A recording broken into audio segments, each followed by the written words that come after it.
Hello, home bosses. Have you ever been working on a book and suddenly thought, is this actually any good? Or maybe you're creating completely on your own and you wish you had someone next to you, someone who could look over your ideas and steer you in the right direction, or just say, yes, this works, keep going. I felt that so many times. I mean, we're all working on our own most of the time, and sometimes it's a little bit hard to know if what you're doing is actually correct or if it's the right direction. So I felt that many times. And a little while ago, in one of those moments of doubt, I tried something new. And I just had to share it with you. It's that good. It's a tool called NotebookLM, and it's completely free. It's made by Google, and the magic is that it only uses the sources that you give it. So instead of guessing or hallucinating, it becomes this incredibly focused assistant that understands your notes, your research, and your voice. And for the first time, I felt like I wasn't creating alone. So today I'm going to show you exactly how I use NotebookLM to get clearer feedback, stronger ideas, and more confidence in the books that I'm creating, and how you can use it in the same way. So let me show you how I use it. So let me show you how I use NotebookLM, and it's really amazing. I love using it. As you can see, I've already got quite a few notebooks uploaded, but I just want to show you how to do it right from the start. So go to NotebookLM, and it's notebooklm.google.com. And your screen will be different because if you haven't used it before, you won't have any notebooks. They're called notebooks, all the files that you upload. You won't have any of that on your screen, but as you can see, I've got quite a few already, and let's start creating a new one. So I want to upload the interior of my book, Monty and the Rainbow Road Adventure, and I'm going to upload one of the versions that I created in the beginning. It's not the final book that I published, but it's one of the first versions of it. So I want to ask it for their opinion, I want to get a critique on it. So let's click on Create a New Notebook. You can click up here, Create New, or you can click here, Create New Notebook. Let's create new. And you will see this page here, and this is where you upload your file. So I'm going to upload the interior PDF of my children's book.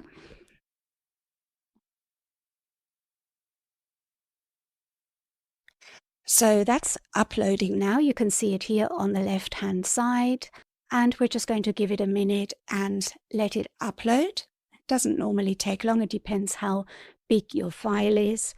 And let's see what happens.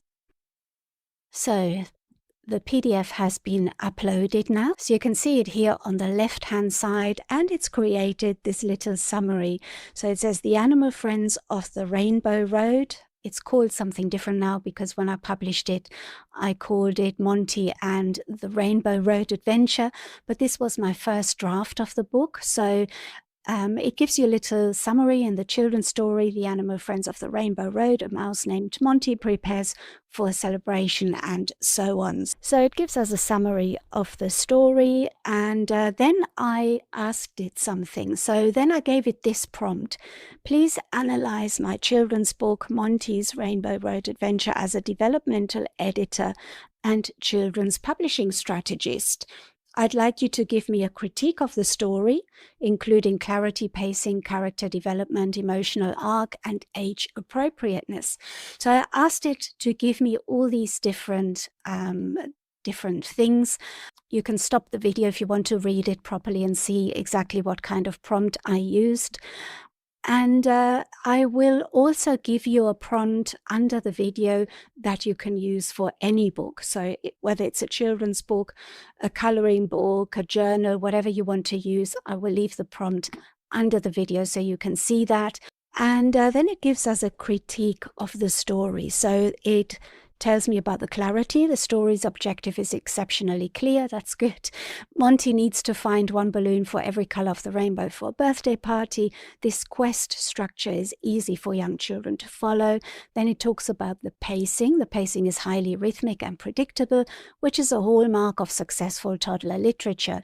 It gives me details about the character development, the emotional arc, the age appropriateness, and then it gives me suggestions for improvement. And this is the value, really, because this is what helps us create better books. So if I had uploaded this before I published the book, I would have seen all the things that this editing tool tells me that I could improve on. Obviously, the book is now published, but this is really helpful if you do that before you publish your book. And then it gives me feedback on writing style and the market positioning advice. And this is really important because this is how you would market your book and what to base it on. And this is really good to know before you even publish your book, before you start creating any marketing for it.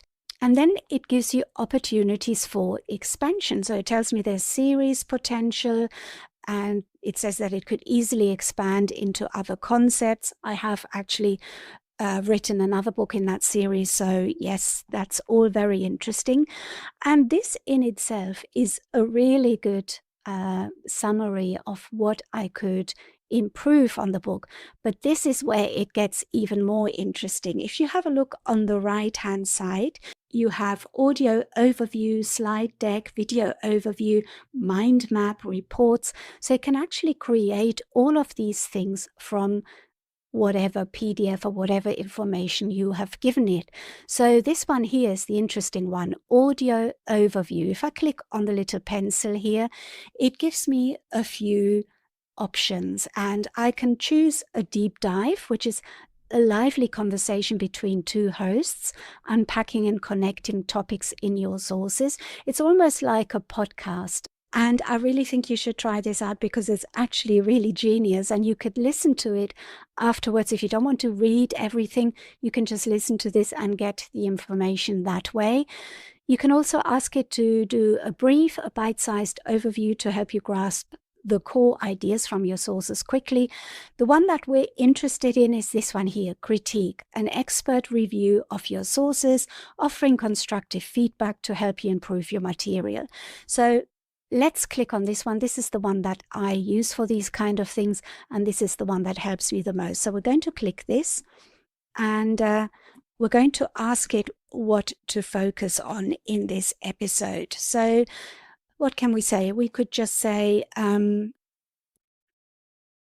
please critique the book, and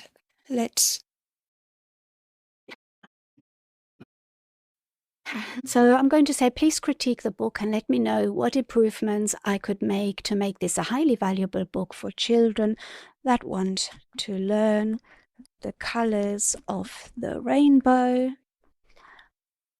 and what I should include to make parents want to buy it for their children.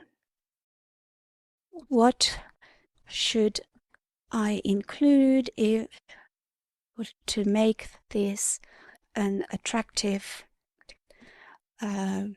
buy for teachers or educators? I mean, you don't have to put that in, but I'm going to put that in as well. I just wanted to give me a really detailed critique about the book, and also maybe it could tell me, who is this for? What is my ideal audience?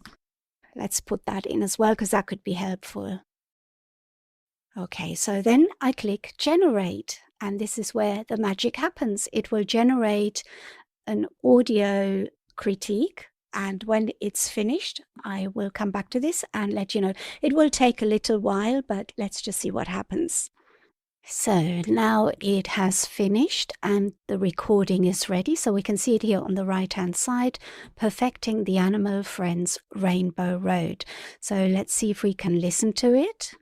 This critique examines The Animal Friends on the Rainbow Road, a children's book where Monty the Mouse collects a different colored balloon from his animal friends to bring to Penelope the pig's birthday party.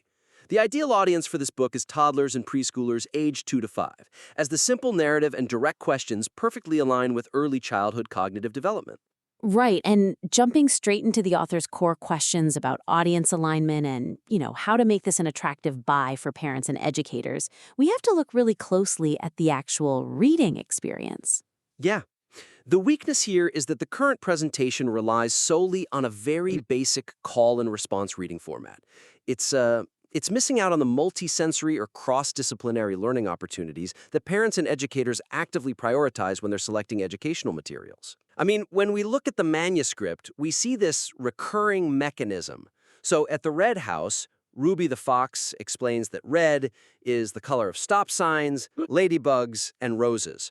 And then the text asks the reader, what other things can you think of that are red? Which is a classic interactive device. It is, but it remains somewhat passive. It doesn't fully leverage the book's potential as a comprehensive teaching tool for a classroom or really as an interactive parent-child bonding experience. Once the child... So that is actually spot on. It's a really good way to just listen to it and see what you think. I mean, I'm going to listen to the whole thing. I've done this before with other books, and they go backwards and forwards and giving you the positives and also the negatives. And the negatives are really valuable because that really helps you create a book to the best of your ability, because you've actually seen another perspective of it by listening to this. And that's why I find this so valuable to just upload your book to this critique. And also because you can now ask it questions about it as well, and it can really break down what your next step should be for the book. I found it really valuable in that sense, and it really helped me to pinpoint the things that I needed to change in the book, and to maybe include other things that I hadn't thought of. And the other thing you can do is obviously use all these other tabs that it gives you here. You could make an infographic.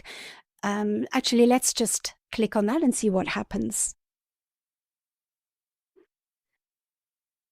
So it's just creating an infographic that you could then maybe use on your social media posts to promote your book. You could use this in so many ways. So depending on what the output is, and of course you could ask it things. So if you click here, you can then choose the language. You can choose the style that you wanted to create the infographic in, and we haven't done that. We just let it create its own, so we'll see what happens with that. So it's finished creating the infographic, so let's have a look and see what that looks like. So it's got Monty's Rainbow Road Adventure, Learning Colors with Friends. Red and orange beginnings. So this is the story in the book. It starts with the color red, then orange, then yellow, green, and so on. So it creates nice infographics that you can use in your social media or in your emails when you are emailing your customers. I've created a few other things in NotebookLM. So we've got the audio critique here, we've got the infographic here. I've done some flashcards, and I've also done a slide deck. These are all things that you could possibly use in your social media promotions. Let's have a look at the slide deck quickly. So you can see this is like a summary of the book. Again, it's something you can use in your social media, for example, or in your emails. And I think it's quite useful. If I find other things that NotebookLM can be used for, I will definitely create another video about it. And I will leave a link to this notebook under the video so you can listen to the whole podcast and see how useful something like that would be for your book. Of course, you can adapt this to any of your books. So as I said before, I will leave a prompt below the video where you can use that for any of your books, whether they're coloring books, puzzle books, or any other type of book. So that was pretty amazing, wasn't it? So that's how I use NotebookLM, not just as a tool, but almost like a quiet partner in the background, helping me shape ideas, refine my thinking, and feel less alone in the creative process. But here's something I've learned. Even the best AI tools only shine when you know how to use the right prompts. And that is exactly why I created my new course, AI Prompts for Publishing Your Book. It's designed to help you write titles that stand out, blurbs that feel human, descriptions that convert, and keywords that actually get your book discovered. And it helps you find profitable niches too. It's simple, practical, and I've built it for real self-publishers like you and me to help us create better books that sell. The course is $47 and I'll leave the link and more details below the video. But if you're a member of the Homeboss Publishing Academy, you get it completely free, along with every new course I release after this one. It's my way of supporting you as you grow and publish with confidence. And I'll leave the details of the Homeboss Publishing Academy under this video too. Thank you so much for watching today. I hope this video is helpful, and if you like it, share it with someone who could use a little help too. I think NotebookLM is a really great tool for us, so let's make the most of it. Keep creating, keep trusting your ideas, and I'll see you in the next video. Bye for now.